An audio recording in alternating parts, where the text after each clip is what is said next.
Olá, meus amigos e minhas amigas, estamos começando aqui pela TV Santa Cecília, mais um Ponto de Vista, nesta segunda-feira, fria, né?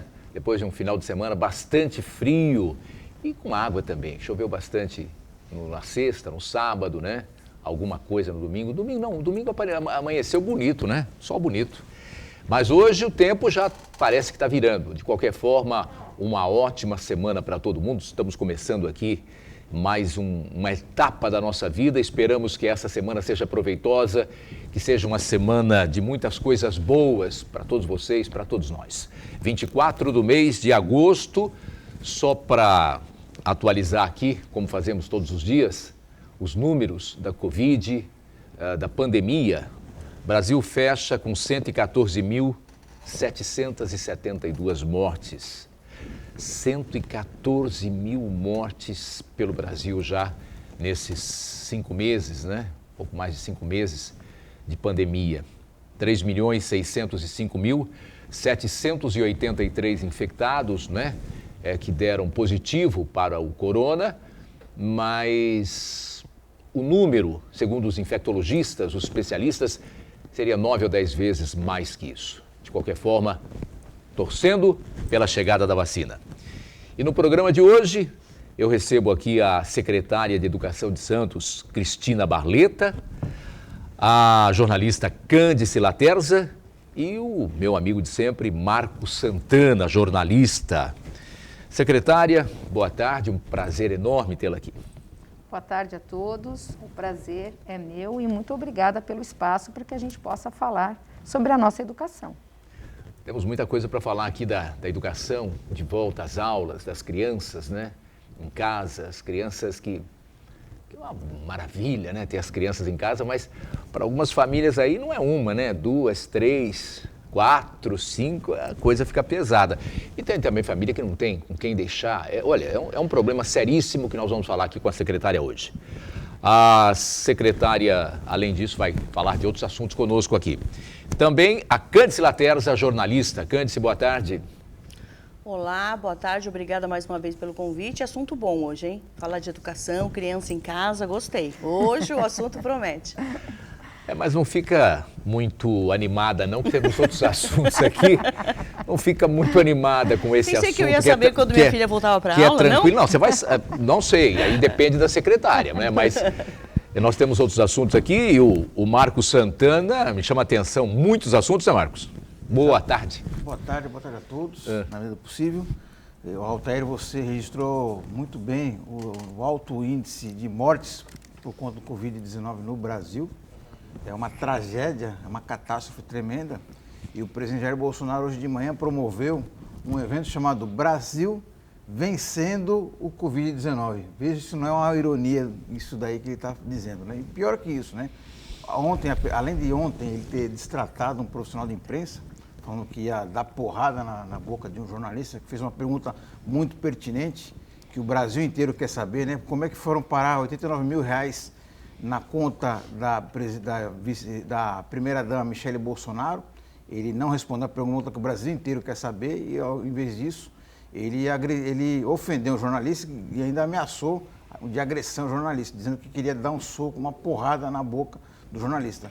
E hoje de manhã, mais uma vez, o Jair Bolsonaro ele voltou a ser o bom e velho Bolsonaro de sempre, bom no sentido pejorativo, agressivo, e disse que ele é forte, ele tem histórico de atleta só quem é bundão, desculpa, secretária, mas estou reproduzindo aqui o que o presidente falou, só quem é bundão que tem mais chance de morrer de coronavírus. Então, quer dizer, temos quase 115 mil brasileiros que o presidente considera bundões. Durma-se com um barulho desse. E eu quero cumprimentar você que nos acompanha ao vivo, convidar você a participar também do programa, mandando sua pergunta, crítica, sugestão pelo Facebook. Ponto de Vista com Edgar Butrão ou então por e-mail, contato@pontodevista.tv.br. O programa pode ser acompanhado ao vivo pela internet, santaportal.com.br/tv. As edições anteriores do Ponto de Vista ficam disponíveis na internet também, no nosso canal no YouTube, na nossa página no Facebook. E você que acompanha a reprise às 20 horas, uma boa noite. Olha, Marcos, eu não sei se essa palavra, né, o bundão aí, acho que já foi absorvido pelo dicionário, porque tem tanta palavra que era, né, que era assim, um palavrão. A secretária pode até dizer, era um palavrão e o dicionário, a língua brasileira, a língua, né, o português, o nosso português, mas brasileiro, o português de Portugal não, mas o nosso aqui, o Aurélio, né, e outros tantos, absorveu essas palavras, né? Incorporou no vocabulário, né? No cotidiano. Deixa não. De todo modo, não fica bem na boca de um Não. Principalmente um presidente, né? Não, claro. É que para nós aqui, antigamente no rádio, na televisão, a gente não podia nem pensar em falar algumas palavras que hoje você ouve com muita naturalidade nas novelas, nos noticiários, em qualquer lugar, né? Agora, nós estamos falando, aí você tocou aí no presidente da República, aí a instituição, né? Nem a pessoa mais, não é o Jair Bolsonaro, é o presidente da República, e aí fica difícil. E olha, ontem, sobre esse assunto, né, de dar uma porrada, ele falou 2 vezes. Primeiro ele se referiu a alguém que estava do lado dele, não sei se político ou da assessoria, e disse, estou com vontade de dar uma porrada na boca desse cara.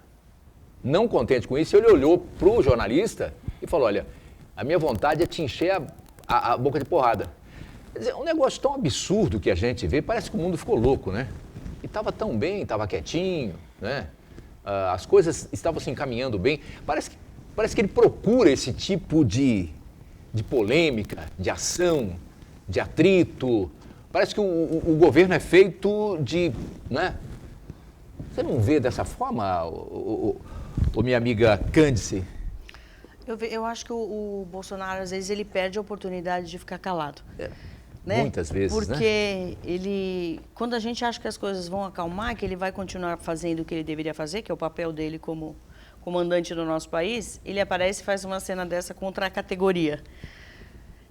Eu acho que ele perde a chance de ficar calado e ele poderia estar trabalhando e quieto, como ele estava há um tempo, não sei quem deu essa indicação para ele. Posso dizer até que ele está mal assessorado. Porque muito mal isso cabe muito, agora falando como jornalista, isso cabe à área de comunicação, porque... Mas eu não sei se alguém consegue segurar ele, né? Então, mas sabe o que acontece? Esse é o papel da pessoa. Uma pessoa que assumiu a presidência numa campanha, como se disse, foi barata, que foi pela internet, ele também não teria a obrigação de estar pronto para ser político. Existem os políticos que são prontos, políticos de carreira, que têm muito mais habilidade, inclusive para falar em público. São coisas que são inerentes a alguns candidatos, que não era o caso dele. Então, ele deveria ter um pouco de humildade de entender que ele precisa ouvir quem entende da coisa. Se ele acha que ele sabe fazer política e um bom governo, então ele faz a parte dele. Mas se pronunciar dessa forma, principalmente contra essa categoria, eu acho que ele está errando e não é possível que não tenha ninguém do lado que não possa falar isso para ele, inclusive os filhos.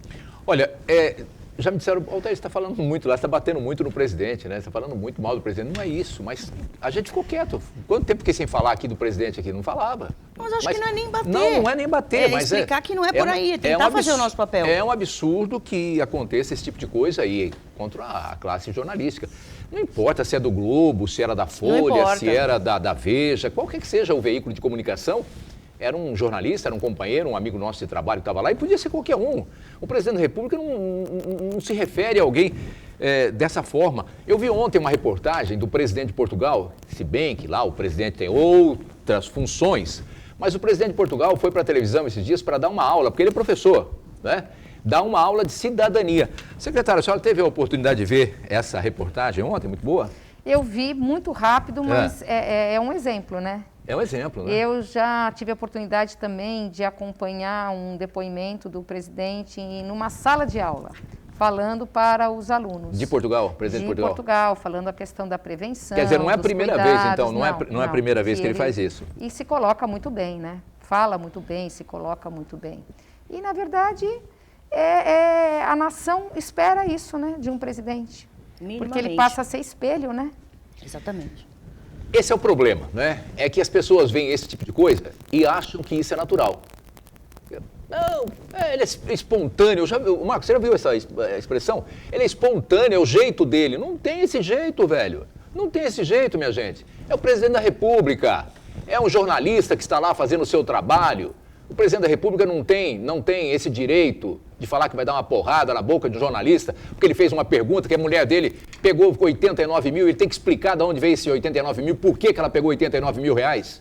Ela recebeu, do que ela recebeu isso? O que há? Não tem isso, porque o Bolsonaro, se fosse o Temer era a mesma coisa, se fosse o Lula era a mesma coisa. Não dá para ficar calado ouvindo isso de um presidente da República. Altair, você tocou num ponto importante, que é justamente isso daí. Uma parcela significativa da população acha normal, acha bonito, acha autêntico, acha que ele é verdadeiro, quando na verdade são maus modos, né? É um tipo grosseiro, é o tiozão que tomou umas a mais no boteco da esquina ali que virou presidente. Ele não se ocupa na altura do cargo. E outra coisa que você lembra muito bem, essa pergunta Jair Bolsonaro precisa responder. Como é que 89 mil reais foram parar na conta da Michele Bolsonaro, depositadas pelo Queiroz e a mulher dele? Essa é a grande pergunta. Isso aí, porque por trás disso daí está um grande esquema de corrupção lá do anterior, na época que ele era deputado, os filhos eram vereador, deputado também, de apropriação do dinheiro público. Então, ele sim deve resposta à nação, não só em quem não votou nele, também em quem votou, quem depositou voto de confiança nele. Bom, deixa eu amenizar um pouco aqui a conversa e voltar aqui para a educação para ver se esse país melhora e se a gente produz políticos melhores, presidentes mais preparados nesse país. E isso só através da educação, não tem outra forma. Não é, secretário? Educação é a base de tudo, É a base né? de tudo. Nessa pandemia, como é que nós estamos, a Secretaria da Educação em Santos, como é que estão aí as coisas, né? A volta às aulas? Perguntar isso é até colocar uma saia justa, mas como é que trata isso, secretária? A volta às aulas depende do aval de quem suspendeu, os técnicos da Secretaria de Saúde. A saúde é o órgão competente para dar esse aval para o retorno. Cabe a nós, Secretaria de Educação, o planejamento para esse retorno quando possível. Então, nós estamos, para que a gente não seja pego de surpresa, como fomos no dia 20 de março, com a suspensão. Então, agora nós temos um planejamento para esse retorno, um planejamento pedagógico. O governo do estado fala até 35%, a nossa proposta é voltar com 20% quando possível. Um plano de comunicação com os pais, com as escolas, com os alunos, um plano de sinalização dentro desse ambiente escolar, a formação dos nossos funcionários dentro das nossas escolas, policiando os nossos alunos em relação ao distanciamento. Então, cabe a nós esse planejamento, a aquisição dos EPIs, dos insumos, como coloca o Plano São Paulo em relação aos protocolos sanitários, mas o aval para esse retorno, nós estamos aguardando os técnicos da Secretaria de Saúde. Cândido, fica à vontade. Uma questão para a gente deixar claro. Esses técnicos da Secretaria de Saúde, a gente está esperando um posicionamento local ou nós vamos seguir com um posicionamento de governo? Porque existe uma certa flexibilização municipal, isso, né? Isso. Isso é uma pergunta. E a outra é, estamos prontos no caso de uma retomada? Que você falou que tem um treinamento, tem os EPIs. Imagino que, como Santos, como município, estamos prontos caso haja essa retomada, tanto seguindo os protocolos estaduais como os da Secretaria Municipal?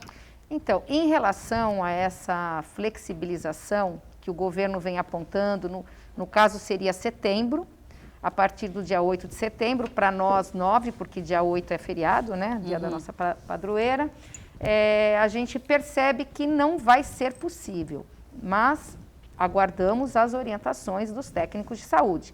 Pronto para esse retorno nós estamos? Sim. No que cabe ao nosso planejamento pedagógico, como eu já citei, sim. Agora, nós fizemos uma consulta aos pais e 80% dos pais é contra esse retorno no ano agora de 2020, preferem aguardar o surgimento da vacina, se sentem mais seguros, e uma consulta também aos nossos professores, dos nossos funcionários, que também preferem o retorno só 2021. Olha, eu se tivesse filho na idade escolar, né, eu também iria preferir aí para voltar só o ano que vem. Teria medo dessa volta. Se fosse professor, também não gostaria de voltar esse ano. a gente também tem que se colocar do outro lado. Agora, tem aquela necessidade do pai, da mãe, que não tem com quem deixar o filho. A escola não é só um local para se deixar a criança, mas também alimentação, todo cuidado. Como é que está isso, secretária? Principalmente da alimentação, como é que está isso? Alimentação, nós continuamos com o programa da Cesta Solidária, distribuindo a cesta básica por entender que o aluno realmente tem a alimentação principal dia nas nossas escolas. Então, nós continuamos com a distribuição das cestas. E a educação remota. Nós fizemos a antecipação das férias, do recesso escolar, depois a antecipação das férias, para que a gente pudesse aquecer, enriquecer a educação remota. Tudo aconteceu muito rápido, ninguém planejou, ninguém se preparou para a educação remota. Então, foi e ainda é difícil para os gestores da educação, para os professores, para as famílias, para os alunos, mas eu sei que eu sou suspeita, mas eu posso dizer que o município está indo no caminho certo. Nós hoje temos um retorno muito bom das nossas famílias, quando o aluno ele não tem autonomia, que é o caso da educação infantil e os primeiros anos do ensino fundamental. Agora, os alunos com mais autonomia, que são do Fundamental 2, alunos da EJA, nós estamos tendo um retorno muito bom. No início, nós tínhamos 10% dos nossos alunos que não tinham sido atingidos, ou porque não tem o equipamento físico em suas casas, não tem a conexão, que também isso dificulta muito. E para esses alunos, nós estamos distribuindo material impresso. Então, são livros e atividades pedagógicas, rotinas pedagógicas, que são o mesmo conteúdo que está no portal da educação. É um complemento. Então, quem não tem o acesso à conexão se mantém com o material impresso. E a escola tem um canal de comunicação com esses pais, com esses alunos. A cada 15 dias esse conteúdo é colocado no portal e o material impresso é distribuído. É uma maneira a secretaria de leva esse material? Não, os alunos vêm buscar. Nós temos em torno de quase 29 mil alunos. É muito difícil você fazer isso chegar. E, como eu disse no começo, nós tínhamos 10% de alunos não atingidos. Hoje a gente caiu para 8,8%. Eu estou super feliz. Eu ia te perguntar como é que estava sendo feito esse controle, porque muita gente fala ano perdido. Eu não enxergo como ano perdido. Eu também não enxergo como ano perdido. Porque você vai ter que analisar caso a caso. A gente tem os alunos de escola particular, pública, mas se você está falando que é uma taxa de 8%, você falou que não está sendo atingida. Que a gente não conseguiu atingir. Então, aí não teve a comunicação com a família, nem pelo portal e nem pelo material impresso. É um aprendizado esse ano, né? Esse ano é um de aprendizado. Marcos Santana. Secretária, a senhora tocou num ponto importante, que é os educadores de Santos, o Brasil inteiro, tiveram que trocar o pneu do carro com o carro em movimento. Porque ninguém imaginava que ia ter uma pandemia, e muito menos que ela fosse durar tanto tempo assim, que é a ponto da gente estar falando aqui hoje, em agosto, de que se vai voltar às aulas ainda esse ano. Então, eu imagino que os educadores tiveram um desafio muito grande. Alguns deles tiveram que virar verdadeiros youtubers, né, para preparar a aula. Com certeza. Então, eu queria saber da senhora como é que foi esse trabalho interno da Secretaria de Educação para qualificar os educadores, os professores, principalmente, a esse trabalho remoto. E eu queria saber também se, logicamente, uma atividade remota, videoaulas, como a senhora bem descreveu, não é a mesma coisa da atividade presencial, né? Que tem a interação entre professores, funcionários e os alunos entre si. Acho que o desempenho presencial dos alunos é muito melhor, nem se compara com aulas remotas. Então, eu queria saber se no ano que vem, para o planejamento do ano que vem, do ano letivo do ano que vem, vai existir e prever algum tipo de compensação desse prejuízo que acabou tendo em 2020. Olha, nada substitui a presença do professor, porque cada aluno tem o seu tempo de aprendizagem e essa mediação o professor é quem faz. Mas a gente tem que entender, e é um grande desafio, que a educação remota, para tudo isso que a gente está vivendo, é a única modalidade possível. Nós tivemos pouco tempo, como eu falei no começo, ninguém se planejou, ninguém esperava, né? E aconteceu assim muito rápido. nós tivemos um período de formação com os nossos professores e continuamos com essas formações, porque é um desafio. O professor se vê diante de uma situação onde ele precisa se comunicar com esse aluno, transmitir o conteúdo de acordo com a modalidade, de acordo com faixa etária, grupo, classe, e a gente vem percebendo que os professores, no começo, todo mundo ficou muito assustado. Como que a gente vai fazer isso, né? Como que eu caio no interesse dos meus alunos? Qual vai ser o retorno? A gente sabe o que propõe, mas a gente nunca sabe o que o aluno assimilou com isso que está sendo proposto. Então, os professores começaram a criar, e eles têm toda a liberdade para isso, esses canais de comunicação. Pelo WhatsApp, pelo celular mesmo, conversando com os alunos que não têm autonomia, conversando com as famílias, propondo, orientando. E é muito difícil você criar uma rotina em casa, como é na escola. Então, os pais vêm sofrendo com essa dificuldade de colocar rotinas. E os professores também vêm tendo essa dificuldade, mas vêm se reinventando.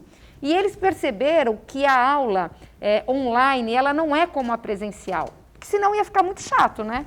Então, os professores, eles começaram a criar estratégias para que os alunos tivessem motivação para essa proposta da educação remota.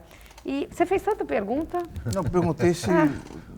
Vamos para o intervalo? Eu preciso fazer o intervalo. Eu preciso fazer o intervalo. Na volta, o Santana, que fez aí 20 perguntas numa só, complicou aqui a secretária, não é possível, né? Tem que começar a marcar. A gente volta, vamos falar muito mais sobre isso e temos outros assuntos aqui que a gente mistura na nossa conversa no ponto de vista dessa segunda-feira, hoje, 24 de agosto. Intervalo e voltamos já. Estamos de volta no ponto de vista desta segunda-feira, 24 do mês de agosto, segunda-feira com o tempo. Quando entrei aqui, como diz o Marco Santana, nem tudo que a gente fala aqui durante a tarde, à noite, pode ter mudado tudo. E o tempo, né, nem se fala. Quando entrei aqui, estava friozinho aqui dentro, mas lá fora estava meio que calor, né? O sol estava castigando um pouquinho. E o tempo fechando. Não sei como é que... Me parece que nós teremos até a quarta-feira esse tempo tanto que frio, depois melhora bastante. Olha só, queria antes de você falar aqui, voltar a falar de educação com a secretária Cristina Barleta, secretária de Educação de Santos. Ontem o prefeito Paulo Alexandre Barbosa fez o lançamento aí do seu, né, candidato a prefeito na cidade de Santos. Me parece que a corrida eleitoral à prefeitura de Santos começa agora, não é? Porque a gente não tinha ouvido falar, não sabia quem era, quem deixava de ser, né? Mas ontem o prefeito gravou um vídeo, colocou nas suas redes sociais, apresentando o secretário de governo, né?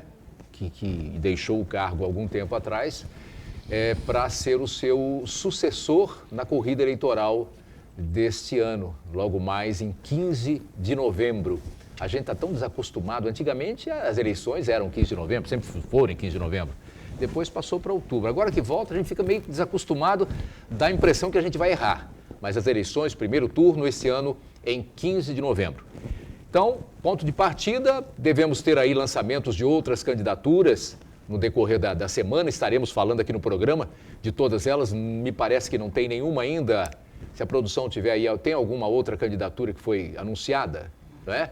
Me parece que tem uma aí do Baiar, um buzeiro, né? Que seria candidato pelo PTB também, não sabe. Mas assim que as candidaturas forem colocadas, nós estaremos divulgando no programa. Ontem foi a vez do prefeito Paulo Alexandre Barbosa apresentar aí o seu sucessor, o candidato do governo, que é o Rogério Santos. Alguma questão sobre isso, Marcos Santana? O Altair, que nos acompanha, o político mineiro Magalhães Pinto dizia que política é que nem nuvem. Que nem nuvem. Cada hora que você olha para o céu, está de uma maneira, né? Está de uma forma. E na política santista também não é diferente, né? E uma possibilidade de você ver como é que está a situação no momento são as pesquisas eleitorais, né? A pesquisa mais recente que nós temos é feita pela Badra Comunicação e divulgada aqui no Santa Cecília TV, mostrava um alto índice de pessoas indecisas ou que diziam que não votariam em nenhum candidato nesse momento.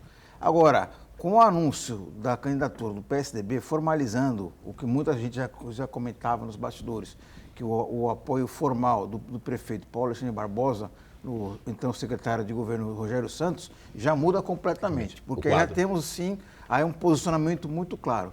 Porque o Rogério Santos não é um político, vamos dizer, tradicional. De carreira, né? De carreira, mas ainda assim, ele sempre teve uma atuação muito importante, não só nos 7 anos de mandato do prefeito Paulo Alexandre Barbosa, mas também durante o gabinete, no mandato dele como deputado estadual. E nunca mais demais lembrar que a candidatura do Rogério Santos também é, sim, uma avaliação do governo Paulo Alexandre Barbosa, porque ele é o candidato do Paulo Alexandre Barbosa. Então vamos ver quais serão as outras candidaturas que vão se posicionar como oposição.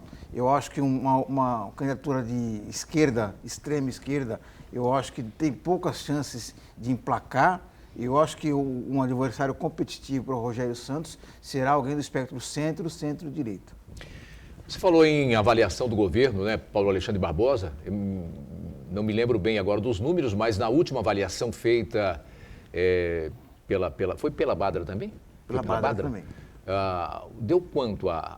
Foi muito bom, né? O índice ótimo e bom, né? Do governo. 70%. 70%. Isso é uma avaliação excelente para os dias de hoje. Eu estou falando para os dias de hoje. Um político que tem uma avaliação dessa, né? E Santos é uma cidade completamente diferente. Santos é uma cidade muito exigente. As pessoas, né, não brinquem com Santos, não, porque Santos, o eleitorado de Santos, além de ser exigente, é um eleitorado bastante culto, a eleição de Santos não é brincadeira, não é fácil. É um eleitorado que cobra, né? Cobra muito. Lembra quem votou, principalmente para prefeito. Eu acho que estamos no caminho certo. Começa aqui a corrida eleitoral. Marcos, eu vou aqui facilitar um pouco para todos nós aqui. Eu gostaria que você repetisse a sua segunda pergunta para a secretária, que também não me lembro mais. Altair, na verdade, eu acho que eu sou um portador da preocupação de muitos pais de alunos, principalmente da rede municipal, que por conta dessa ausência de atividade presencial, certamente algum conteúdo deve ter sido prejudicado. Então, eu gostaria de saber se em 2021 vai haver uma compensação desse conteúdo para que o aluno, no final das contas, não fique prejudicado.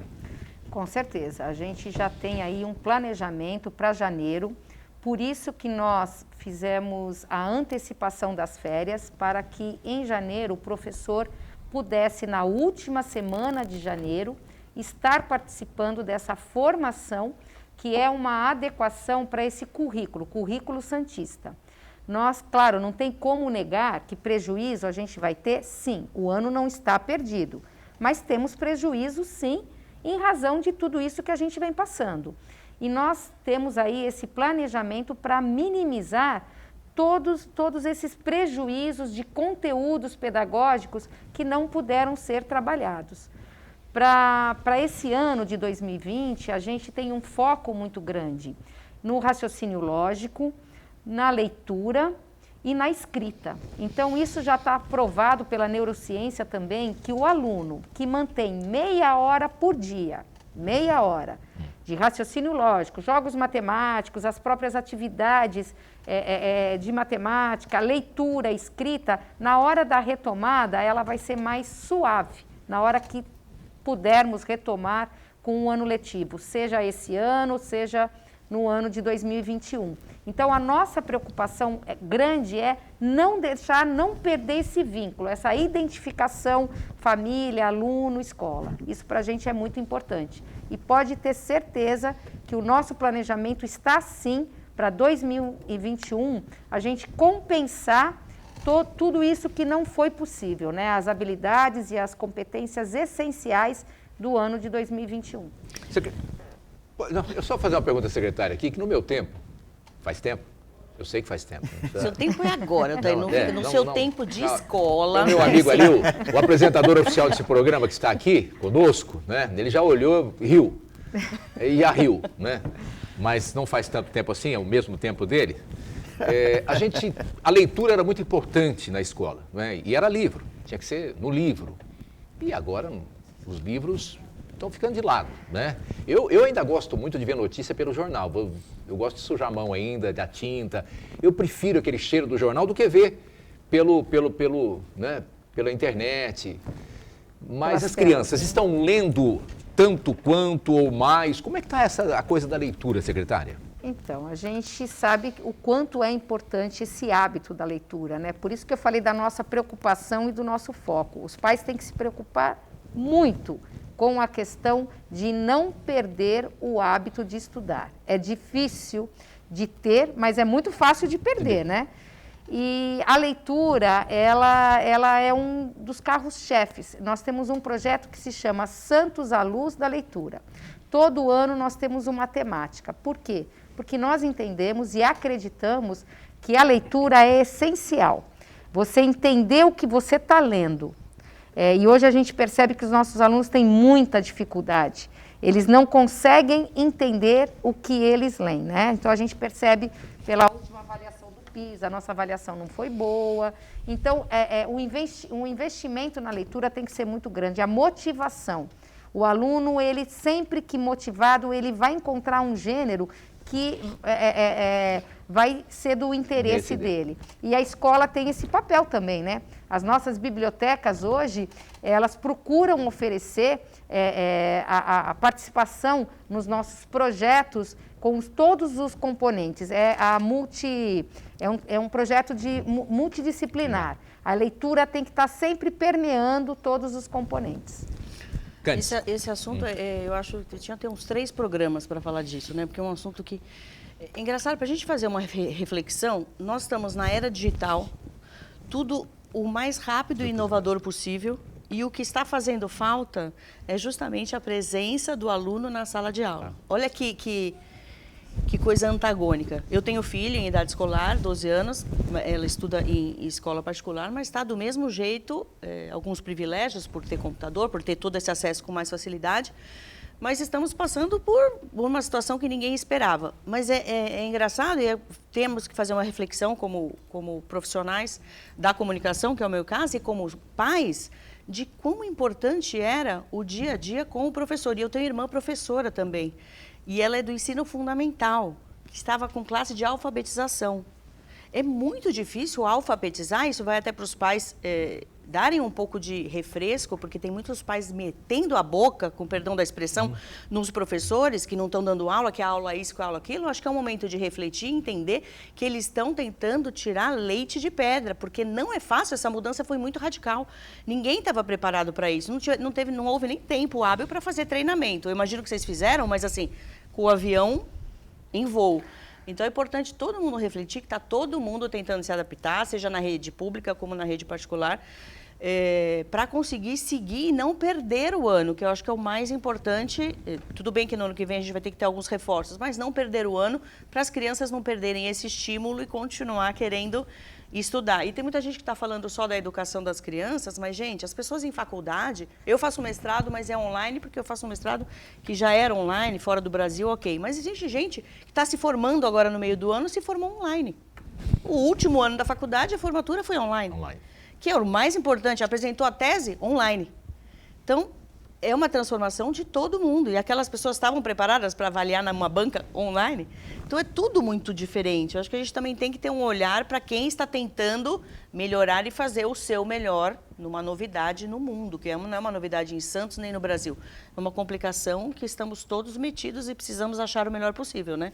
É um caminho que todos precisamos encontrar juntos, né? Juntos, exatamente. E o papel da família, dos pais, principalmente na educação remota, é importantíssimo.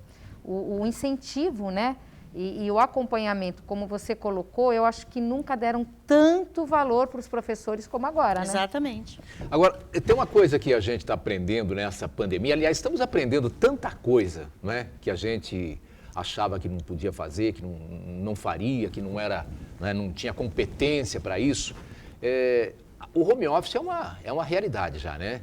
Tem empresas aí que assim que a pandemia acabar, já vão adotar pelo menos 50% da sua equipe em home office, porque a produtividade está sendo maior.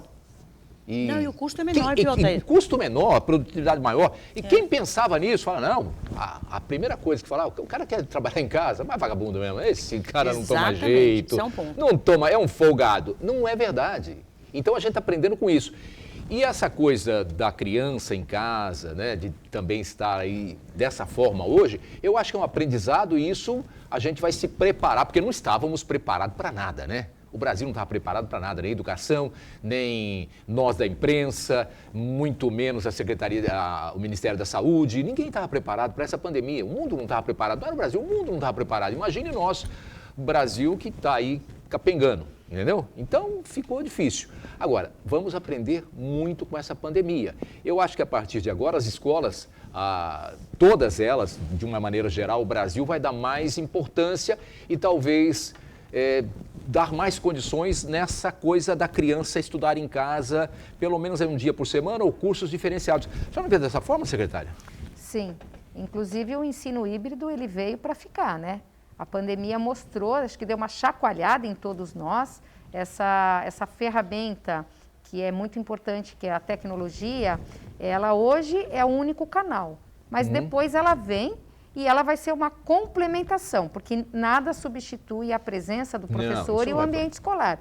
Mas a tecnologia, ela vem e vem num horário ampliado para os nossos alunos, para as nossas escolas, como uma complementação. A gente percebe que os alunos mais velhos, eles têm, além da autonomia, eles têm mais familiaridade com os equipamentos. Isso cai no interesse deles, porque os nossos alunos hoje, eles são protagonistas do seu próprio conhecimento. Eles adquirem a informação que mais tarde vai se transformar em conhecimento. Então, esse processo do ensino-aprendizagem, com a tecnologia, é muito mais atrativo. É a metodologia ativa, a metodologia ativa, isso. Então, a gente, com a pandemia, nós também tivemos essa percepção, que é o caminho, né? Eu acho que valorizou para todo mundo e tem uma coisa mais importante que isso, que a tecnologia veio para ficar, que a informação veio para ficar, né? A coisa de estar longe e estar perto ao mesmo tempo, o mundo está muito perto um do outro, mas a valorização do professor, né? O que a gente pensava do professor é 100 vezes mais, não é? Na falta do professor, os pais ficaram malucos. E aí é bom a gente voltar um pouco lá para trás, bem lá atrás, para valorizar o professor, né? Como ele deveria ser valorizado, não só financeiramente, não só financeiramente. Isso também é importante, que o professor ganha muito mal no Brasil. Todos eles, todos, né?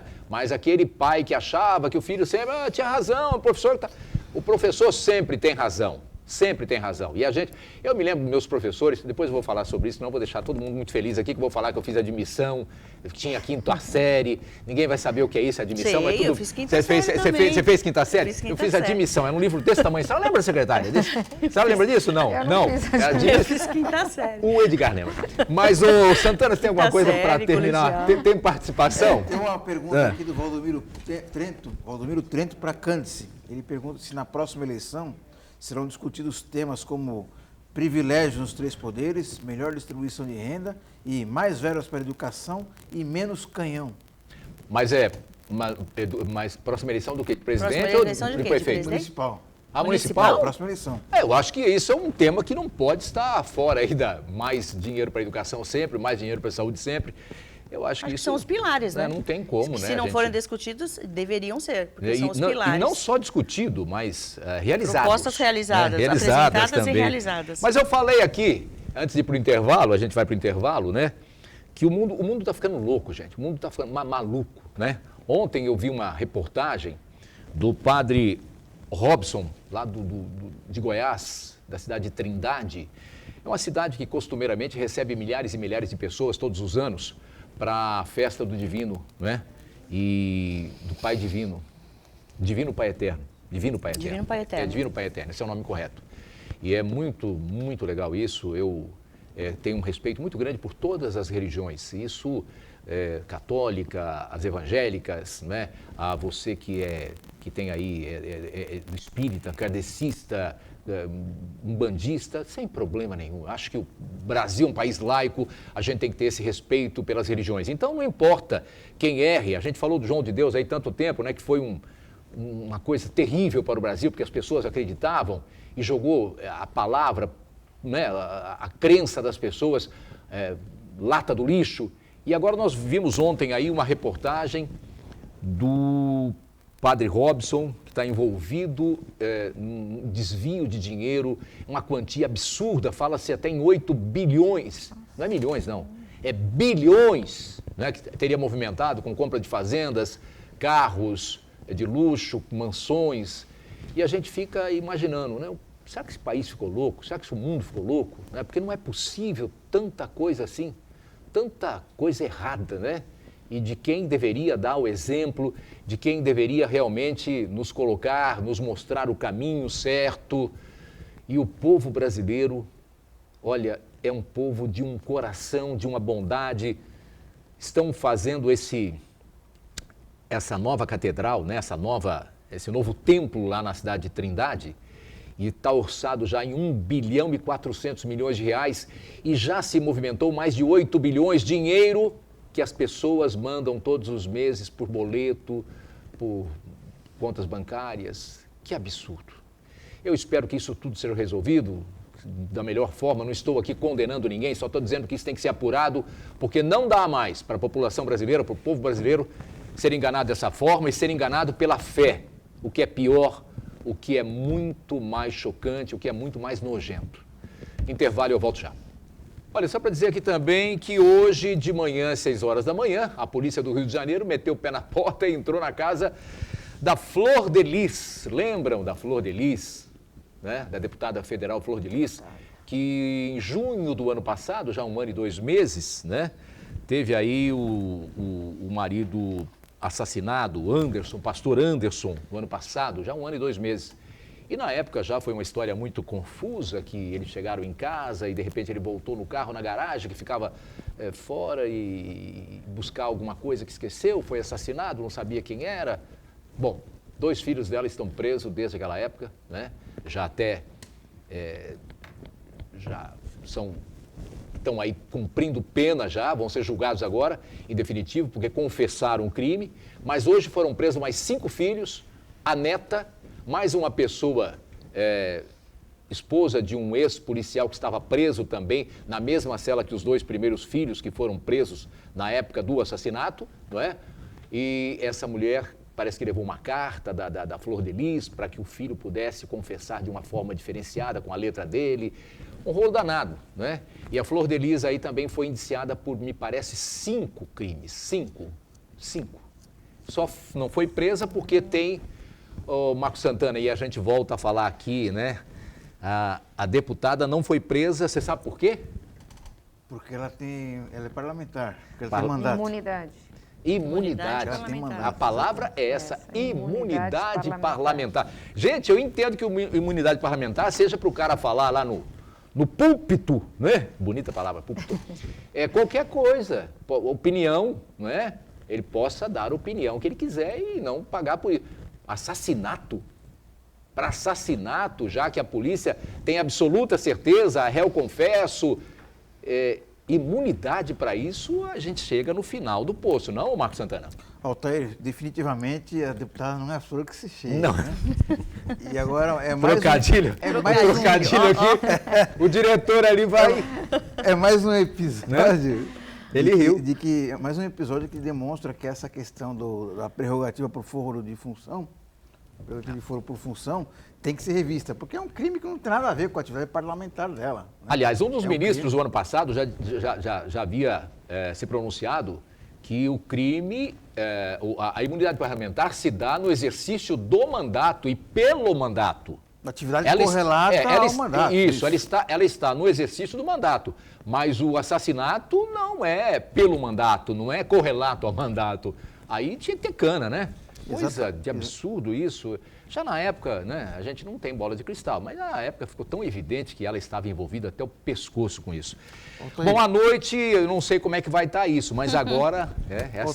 E uma notícia que vai bombar à noite seguramente, tem a ver com outra parlamentar, a deputada federal Carla Zambelli, que acabou de se confirmar que ela está internada em Brasília, diagnosticada com Covid-19. Carla Zambelli, que é uma apoiadora ferrenha do governo Bolsonaro, e esse final de semana ela foi flagrada cumprimentando a si mesma não foi. Nas suas contas. A gente tem que dar os nomes aos bois. Ela não foi. Quem estava acessando o Facebook... Por favor, Candice, conte a história verdadeira. Vamos levar os fatos. Vamos contar a história verdadeira. Vamos contar a história verdadeira. Eu não estou defendendo ninguém, mas a história foi a seguinte. Quem acessa o Facebook dela para colocar as informações políticas e do partido é a assessora. A assessora não percebeu que estava conectada na conta da Carla e mandou uma mensagem de melhora, sendo que era a assessora, estava achando que estava mandando o Facebook dela. Então, ela ainda não está louca neste sentido. Então, ela mandou uma mensagem para ela mesma, porque, na verdade, não era ela mesma que estava mandando, era a assessora no Face dela. Mas fica claro aí que a ação não só da assessora usando a conta da parlamentar, mas também a ação de robôs, né? Que é uma coisa muito comum aí. Não só das pessoas ligadas ao Jair Bolsonaro, mas também da pessoa da esquerda também, que utilizam robôs aí para disseminar. Não, quem nunca? Isso aí na esquerda, à direita, isso. Diante, né? Bom, a gente espera de qualquer forma que a deputada Zambelli se recupere o mais rápido possível, isso de todo o coração, porque quando a gente entra nessa coisa de discutir política, a gente discute política aqui independente. Mas o fator humano, né, aí a gente vai rezar, pedir a Deus que ela recupere o mais rápido possível, que não seja nada grave e que passe muito rapidamente por isso. Já que o Marco está bom nas brincadeiras, então ela pode ter imunidade parlamentar, mas imunidade do Covid ninguém tem. Secretária, eu sempre tive um privilégio na minha vida muito grande, né? Eu acho que eu sou um privilegiado, mas eu escolhi isso. Mas porque o meu trabalho permitia, até os trabalhos que eu fazia permitia. A minha filha, eu levei ela desde o primeiro ano do prezinho. Até hoje eu levo minha filha ainda e ela está terminando agora, se formando, né? Graças a Deus, e eu sempre levei minha filha e busquei na escola. Eu tive esse privilégio, é uma coisa muito gostosa, muito gratificante, né? Nós temos uma relação muito próxima, eu e minha filha. E eu sempre levei minha filha para a escola, busquei minha filha, aquela coisa toda. E até agora que ela está terminando aí a faculdade de medicina, eu ainda levo, que é uma coisa... Como é que está essa relação? Os pais hoje estão tão envolvidos com os filhos, essa coisa se perdeu ao longo do tempo com a modernidade, com essas coisas, já não há mais aquele cuidado que a gente tinha antigamente, dos pais estarem atentos à esquina, não, ao entorno da escola, com quem o filho anda. Como é que está isso, secretária? Olha, até há pouco tempo atrás, eu estava na direção de uma escola, eu sou funcionária de carreira, e eu estava na direção da UME Avelino da Paz Vieira. Então, eu posso falar com propriedade, porque a gente tem Viveu isso. Uma vivência muito grande, né, com a comunidade local. O Avelino é uma escola ali do centro, entre o Mercado Municipal e a Tiro Naval. E é um local complicado. E a UME Avelino, ela atende alunos do 6º ao 9º ano. Do lado é o Colégio Santista, que atende crianças da educação infantil e fundamental 1. Atrás nós temos uma entidade subvencionada e muito perto ali também o José Bonifácio. Então a gente tem ali um complexo, né? E o que eu percebia? Os meus alunos, eles pegavam os irmãos na escola vizinha e na subvencionada, que eram alunos de creche de 0 a 3 anos. E para que esse pai comparecessem às reuniões, era muito difícil. Por quê? Porque os alunos já têm autonomia, já são maiores e a gente tem uma dificuldade de comunicação com esses pais. Essa relação, como você colocou, com o entorno da escola, com quem está indo, com quem se relaciona. Na minha época também. Meus pais me levavam na porta da escola, iam me buscar, sabiam com quem eu me relacionava em termos de amizade. E a gente percebeu que isso vem se distanciando, né? Quem sabe agora com a pandemia isso também muda, né? Essa proximidade agora que os filhos estão tendo com os pais, em razão da necessidade do isolamento social, que isso crie vínculos, mais vínculos. Mas os pais precisam perceber que o único caminho para que o filho possa ter um projeto de vida é a escola que oferece. É a escola que dá a oportunidade para que o aluno se descubra os seus talentos. A gente falou um pouco aqui de talento também, né, no intervalo. E que possa oportunizar a todos. Se a gente pensa numa geração melhor, a gente tem que entender que os pais têm que contribuir junto com a escola para essa geração melhor. Uma geração mais justa, mais democrática, mais igualitária e principalmente com oportunidades. É muito importante que os pais se conscientizem desse caminhar junto com a escola.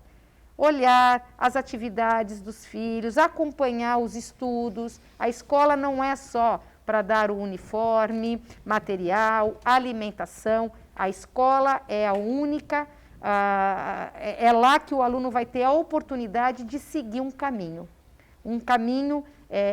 de reconhecimento, um caminho de valorização profissional.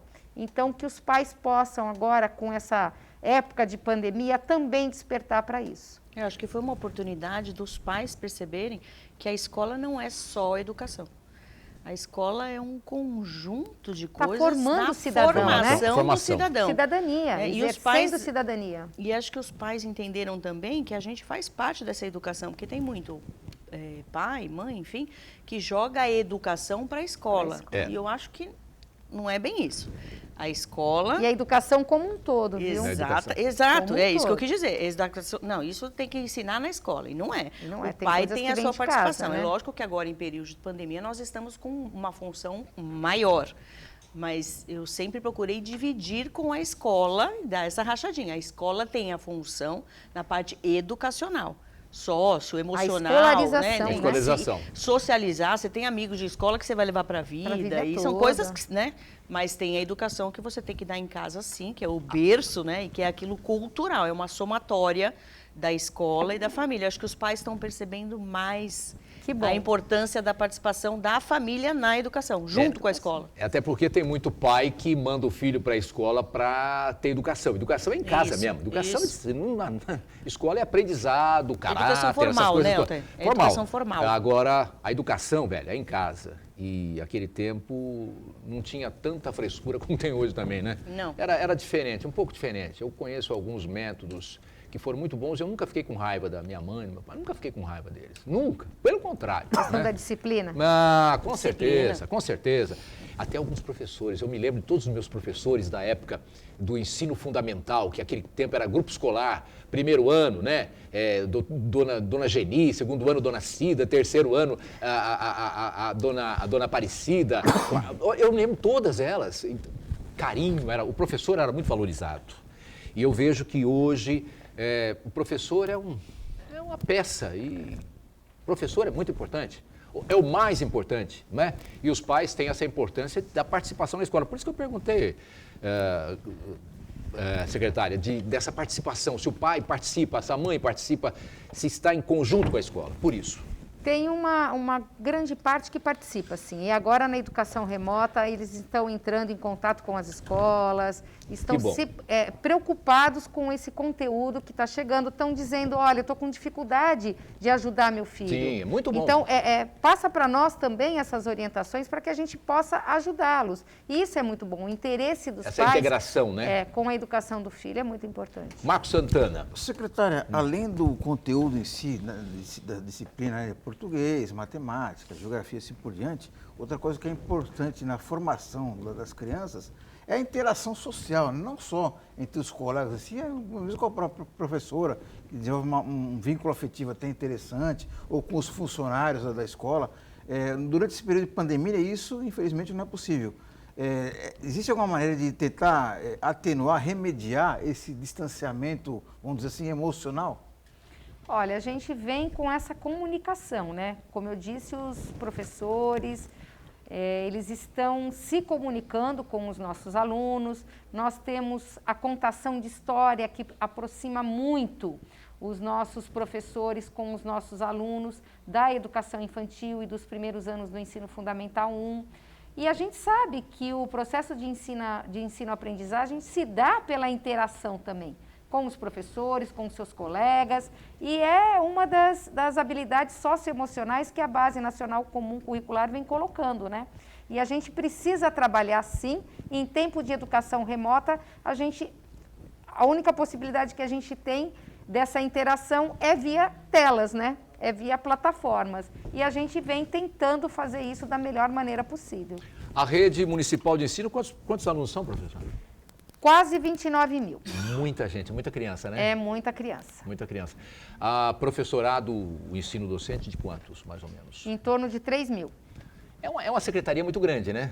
85 escolas, e a gente está para inaugurar mais uma, 86, no Morro da Penha. É a próxima. Aliás, as escolas de Santos são muito bonitas, né? São muito bem.